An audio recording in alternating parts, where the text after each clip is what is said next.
Hi, I'm Steve Tatum, founder of Tatum Reading. In Michigan, it's called Fast Reading. And I'm here to show best practices in teaching phonics and reading. This is based on 50 years of tutoring or working with classes, as well as studying the research all the way from Jean Chall to Marilyn Jagger Adams to Diane McGinnis, um, Dr. Shaywitz, and Kilpatrick's phonemic awareness, and how I've kind of pulled this into plans. So what I hope to do is talk about, basically how you can be a better phonics instructor. And rather than taking 2 to 3 years growth, 2 to 3 years to get 2 to 3 years growth, we get it in 2 to 3 months. Okay. So I'll start with the essentials of teaching and what are bad practices. And then I'm going to go into a basic lesson, which is sounds, syllables, and spell and read. Okay. Let's begin with what is the problem with kids with severe dyslexia. Well, the problem is processing. They don't hear the individual sounds and words. It's like a person seeing a building and thinking that it's brown, and when they get closer, they see there's bricks. The child with dyslexia hears a general word but doesn't hear the sounds within it. They can't rhyme. They can't connect the sounds because they don't have the sounds correctly. So our goal there is to get the sounds in correctly through the auditory component of the brain. And then once we have it, connect it to letter names. So when they sound our letter sounds, so when they sound out a word, bat, they'll go bat. This is Broca's area that sounds out in sequences. Fun. This is the language area called Wernicke's. It, hit, son. And when you connect these a lot, it stimulates the word form area below the ear, which is also called diffusiform gyrus. And this connects to other parts of the brain so you remember sight words. So the child with dyslexia, when they see the word spot, will go spot. When they say it again, they'll go spot. See, they don't say the word. But if the word form area is firing, they'll go spot and go right to the word form area. This is where we want to get the kids. And in order to get there, you have to do a lot of processing between these two areas. And this is where phonemic awareness comes in, as well as step tracking. Okay. Now, we want to go right to the sound. We don't want proactive interference. We don't want a, apple, a. A and apple are a proactive interference to a. We go right to the sound. That's why I use movable letters. So I can go b and get the child to go b, d, f. Now, with younger kids or kindergarten, we do movements with the sounds. B is like rocking a baby, but D is like drummer. And we do that, but notice there's no interference. This just is to help them if they have trouble with the sound, but we go right to the sound, okay? So that's crucial, no letter names. And I'd start that as early as age 3 or 4, okay? Now, in a class situation, if you have severe kids with dyslexia, they're not going to get better in a class, even if it's doing systematic phonics, because it's going to go at a class rate and they're going to fall behind and their processing isn't going to improve. Plus, there's all these days off, there's field trips, there's special activities, and it's not intense enough. So I recommend one-on-one or one-on-two with these kids and tutoring for 80 to 120 hours, then have them go to a class. In San Francisco, we have a clinic called LearnUp Centers. Steve Hagler and I are the co-workers or the colleagues in this program. And we'll do intensives with kids that are at a beginning stage and get them to where they can read 2 or 3 syllable words. Then we refer them to Stern School, where they can and get involved in a faster phonics program and higher level books. So that's something you could work out in your school, but you really need the intents to make the progress. Okay. Now I focused on saying the sounds. That's crucial, getting that quickly. The other thing that we need to do is connect immediately to books. Dr. Shaywitz talks about that in Overcoming Dyslexia. So if I have a child that's even only at 4 consonants and vowel, I have a book I wrote for that. And it's called The Cab. So the cab, you'll see, this is the story on the back so the child can tell the story. This is kind of following the road of the story. And it has 4 consonants and a vowel. I'll teach movements to help with that. B, b, b. like cutting, s like a snake, t, t, t, and ah. So I'll have the child when I go do and then eventually phase that out. But notice there's no proactive interference of words. Then we'll sound out the words, and then we go to the story. The child will sound it out, ab, tab, as, has, a, at. Then I'll say, read like you talk. Then we'll do another one. Then I'll say, read both of them like you talk, etc. This is for a child who knows nothing. However, I have written 14 series for other kids as well. And these series are for kids that are one-syllable readers. So these are my kindergarten book series. And these all start at a one-syllable stage. So the child will get into these books, we'll clean up the consonants. I found that one-syllable stage, the kids mostly know their consonants and some of the vowels and teams. I clean those up in the first couple days. That means cut off the us. I just make sure I cut off the us sounds, clean them up, and then go right into that book, like Dr. Shaywitz says. I go right into a book day one and start going. These all start at one syllable stage. This brings us to the level of starts. You don't start everyone at the beginning. That's a disaster. You basically have like 4 areas. You have the non-reader who needs to either be in the cab and the van, which is a few consonants a day, or what I call the boot camp series, which is all the consonants and a vowel per book. Or they're a one-syllable stage where they can go to the first book and all my other series based on their age. If they're older, I try to get them in Moonlight or Chronicles of Yore, which is a historical fiction. If they're younger, I go to a younger series. If they can't do it, I go down to the default series. The default series for my kids, if they're older, is Tales of Adventure. It's like it begins very simple. If they can't do that, the default is Tales of Youth. Tales of Youth is the ultimate default for older kids. If they can't read, we go there. But I try to get them into Tales of Adventure. So you have the one-syllable stage, the non-reading stage. You have the VCCV stage, or vowel tag, breaking words into 2 syllables. If the child's there, I put them in the 2-syllable book day one, catch them up on their sounds, and move ahead. And then you have the child who just has gaps. He knows the R family. He may know the diphthongs. And he may have trouble with vowel teams. And so I'll teach the vowel teams and put them in the vowel team book. We've saved years in terms of time. He's already progressing day one. So you need to have multiple entry points. Okay. Now, we talked a bit about the sound level and phonemic awareness. I recommend you start your lesson with phonemic awareness. Okay. And phonemic awareness was known for years in kindergarten programs, but Kilpatrick found that the 3 most effective programs in reading all had the form of phonemic awareness built into it. So let's look at the phonemic awareness. All right, this will be in your chat room. So it starts with first letter deletion. Brush, don't say b, is rush. Great, don't say g, is rate. Trim, don't say t, is rim. Then we have last letter. Blast, don't say t, is blast. Talk, don't say k, is talk, is tall. Then blends. Clash, don't say ul, is cash. Spin, don't say p, is sin, etc. Then substitutions. Cold, change k to sold. Look, change ul to t, took.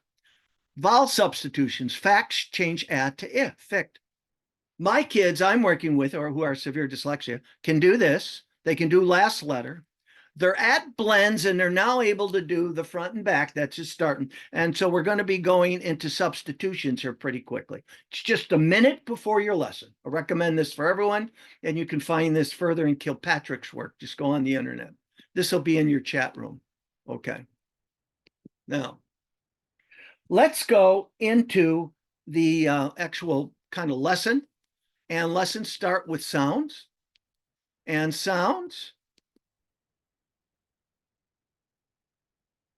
I use the movable alphabet. So again, when I have a one syllable stage, I found most of the kids know these sounds. They just put us. So I cut them off.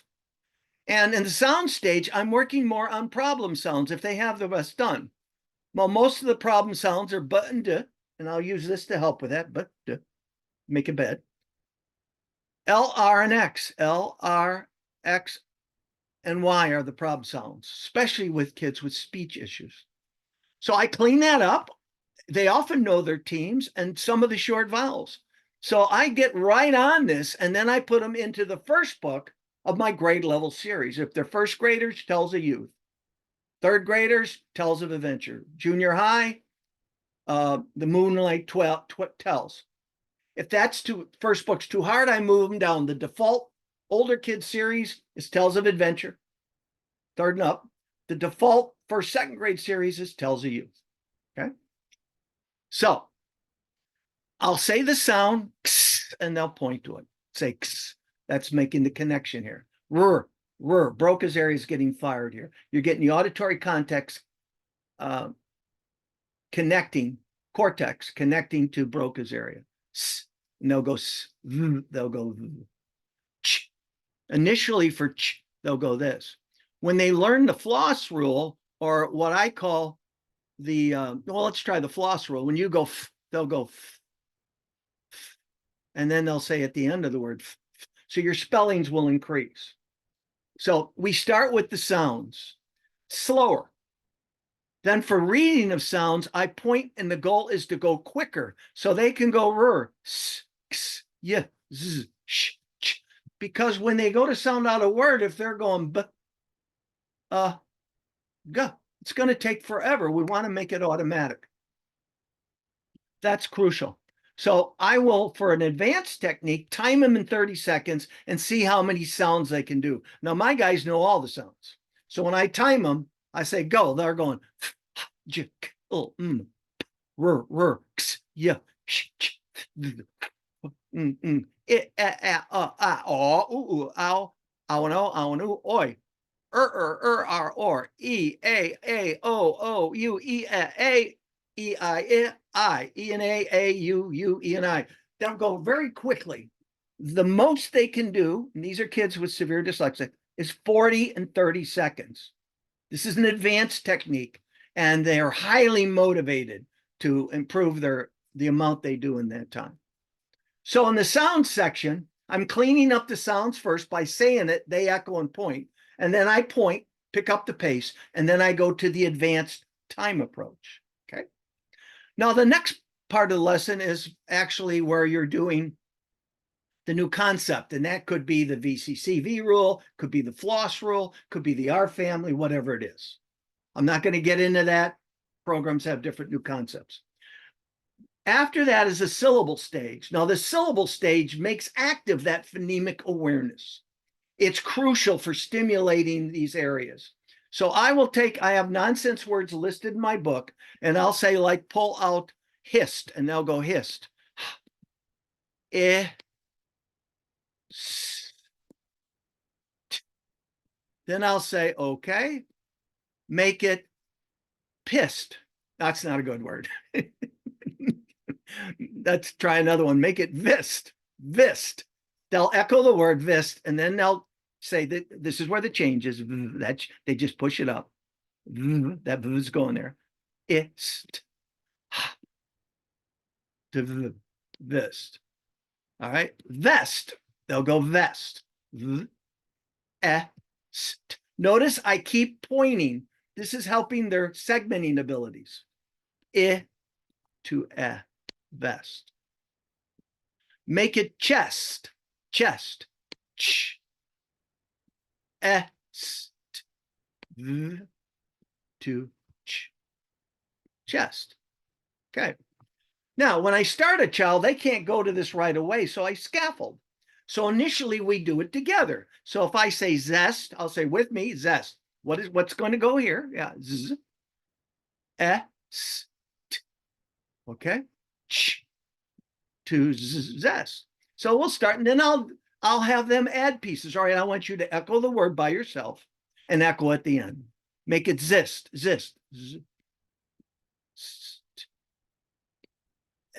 to I, and then they'll say the word at the end. Zist. So I'll bring in them echoing the word. Then I will have them do the out and in. So zist, make it zas, zas, z, a, s, t, it, a. Zast. Zast. And then I have them start doing the whole thing where they're doing it. I'll say, make it zust, and they'll go zust. And they should be going z, st, at a. Right, zust. So I'll use scaffolding to get us there. Now, what's nice about this board is I can just go reset it, and it's reset. Okay? All right. Now, that is called step tracking, and that's really works on these two areas. Well, it's really not much going on here unless I throw in a real word. It's really just working here, getting this processing going. If I throw in a new word, they'll have to tell me it's a real word, and that's getting Wernicke's area, okay? All right, now, once they can do that, and it's really when you move to two-syllable words, I want to move away from step to concept, where they just say the sound and make the change. So, for instance, max, they'll go ma. And then I'll say, make it mix, and they'll go mix, add a. Mux, make it ida, and they'll go ida. Hux, to hux. That's concept tracking. Just say the word, tell what the change is. Now, that is kind of where it's at, but we want to pick up the speed, and I will, for advanced technique, work time syllables. So there I just say the sound, they make the change, and we see how many they can do in a minute. My kids got up to 10 syllables per minute. It's tough though. Let me show you what it looks like. Are you ready? Yes. Mix, mix, mit, mit, mat, mat, that, that, that. So you can see they're moving and making the change. That's advanced, and that's working on speed of syllable work. Okay.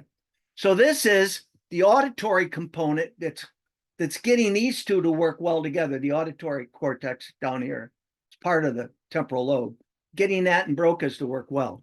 Now, we now move to reading. And in reading, the kids start by doing this. That, and then I'll make a change. At that. Once they can do the sounds clearly, this has to change to gluing. Now in gluing, they glue the consonant and the vowel. That, sh, that, sh. That, z, that's. That, that. That, that. That, sh, that, sh. Okay. Okay. Then once they're gluing, the next step is get them to say the whole syllable. Thesh. That. That. Okay. And that kind of pulls it together. Now, I will do some timed work with this where we will make changes and the child will be timed how many they can do in a minute. So I would be going like this, and they would go that. Thus. I would model it first. Then I have them do it. And they just go, yush. Yup. That's two they did. Cup. So that's an advanced technique. Another technique advanced I will use is I'll have them make two-syllable words like kapow. And then I'll say make a three-syllable word. And they may go cup, poo, town. And then I just turn them loose on the board. I'll say, make a big word. You try and read it, and then I'll read it. And they make these multi-syllable words. Those are advanced techniques for syllable work. So notice in the sounds, when I'm saying step tracking, we're getting the sounds correctly dealt here and making them more automatic. And then in reading, we're speeding up the process. Okay. All right. Now,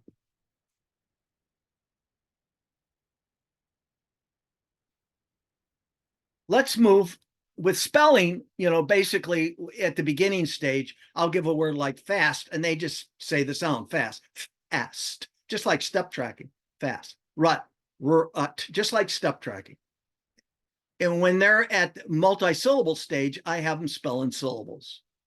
Funny. Okay. Now let's go to reading.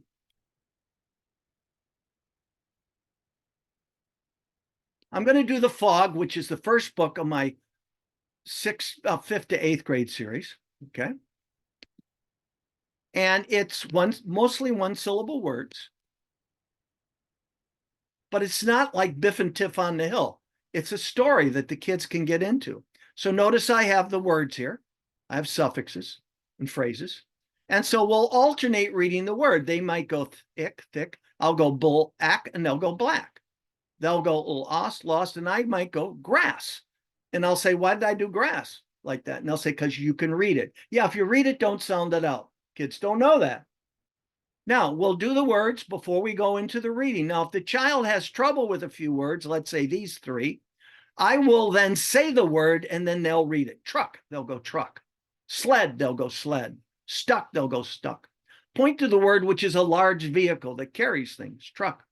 Point to something you go in snow and slide on, sled. Point to, like, if you're in mud and you can't get out of it, you are stuck.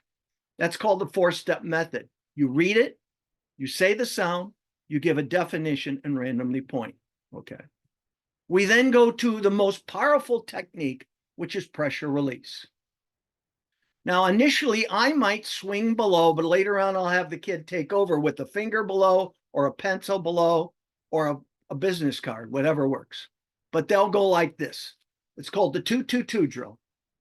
2 struggles, you take over for 2 sentences, and you leave out 2 words. So they may go, Bill and Tom get buck, and I'll point above, and they'll go back by 6. The fog will roll in at 6, yelled, and I'll point above it, yelled Bill and Tom's mom. Now that's 2 struggles. So I take over and leave out 2 words. Are you ready? Yes. This got them mad. They fill in the word fog, and they're reading with me, by the way. And I pick up their pace a little. The fog got to their island at 6 at night. Then they take over. It was thick and black. I'll point above it, black. If they did not get back to their ranch, I'll point above it, ranch. At 6, then I'll take over. Read with me. It was too, they'll say thick, and black to walk. They'd be lost in they'll fill in thick, grass. When I take over, I pick up the pace a little. This technique allows a child to read twice as much as he would without it, because without it, he's going to yawn every sentence. My kid, every 2 words. They yawn constantly because it's so much work growing dendrites, sounding out and connecting here. You're actually growing dendrites. It's exhausting. So this helps you read much further. If they're really exhausted, I'll go a little further than 2 sentences and leave out 2 words. Okay, so that's crucial. Basic comprehension is pretty simple, the W's.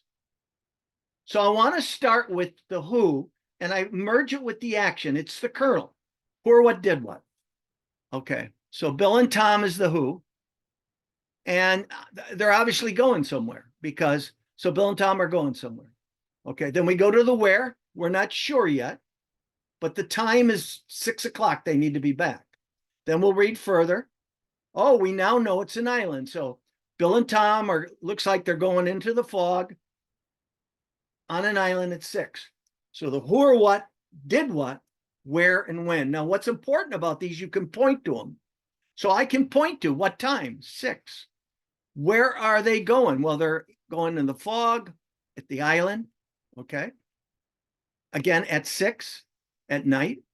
So with this who or what did what, where and when, they can actually point it. Okay. So I want to start with the kernel, who or what did what, then where and when. Once they can do that, I go to what's next. That's the what question. And what do you picture? Picturing helps memory by 15%. Some kids cannot picture. And I'll show you what we can do with severe comprehension problems in a minute. So now once they can get the literal stuff, I move to the advanced W's, which is why and wonder. The why is I'll model, like, why did he do it? And I'll model how you have to infer. But eventually I want the child to ask a why question and answer it, which I just did with my student Thursday, and he did great. So he might say, well, why are they going off in the fog? And it doesn't tell you. Why do you think? Well, I think they like adventure and they're interested to see what happens. Oh, that's great. Why is their mom concerned? Oh, they'll say, they ask the why question. They'll say, well, because some people have disappeared. Yeah, she should be concerned. Should she even let them out? Probably not. And then they can ask a wonder question. Like, I wonder why the author wrote this. I wonder why it's on an island. I wonder what's going to happen to the characters. A wonder question. Those are advanced. That is the kernel of comprehension. Who or what did what? That's the start. Where, when. Once they have that, you can actually point to it. You then can go to the advanced W's. Okay. There's also the what. Who or what did what, where, when, what's next, what do you picture? And then the advanced. Okay. Now, for kids who have severe comprehension problems, you want to go right to the picture and do the who or what and use the names. So I say, okay, what do you see? Well, there's a woman. Yeah, and what's her name? Her name is, say, Miss Smith. Good. So we'll call Miss Smith. What's she doing?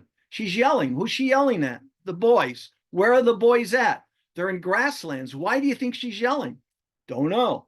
Okay, what else do you picture? Well, tree, bushes, grass, a doorway.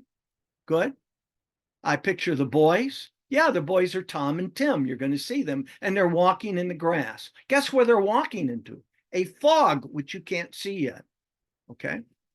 What do you think is going to happen next? Well, they'll keep walking and maybe something bad will happen. Could be. Okay. All right. I want you to picture this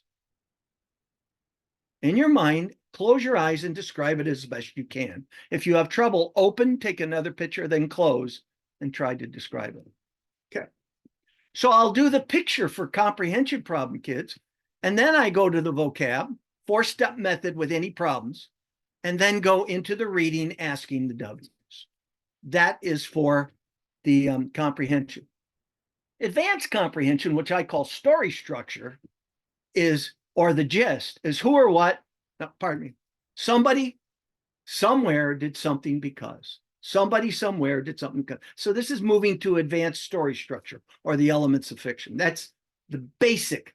Somebody somewhere did something because. It's really the main idea. And then the advanced is, what were the effects of what they did, or what was done? What were the problems and how was it solved? So this is story structure. And I do that a lot with my older students. In summary, we've talked about processing is the issue, and we want to get processing better. And we do that through advanced phonemic awareness, going directly to the sound, and doing these speed techniques with syllable work, etc., and going directly to a book. Get rid of the flashcards, go right to the sounds so that you can get the proper start with the child. Either beginning reader, knows nothing, 1-syllable reader, VCC or 2-syllable reader, and then gaps. Thank you for listening to the workshop.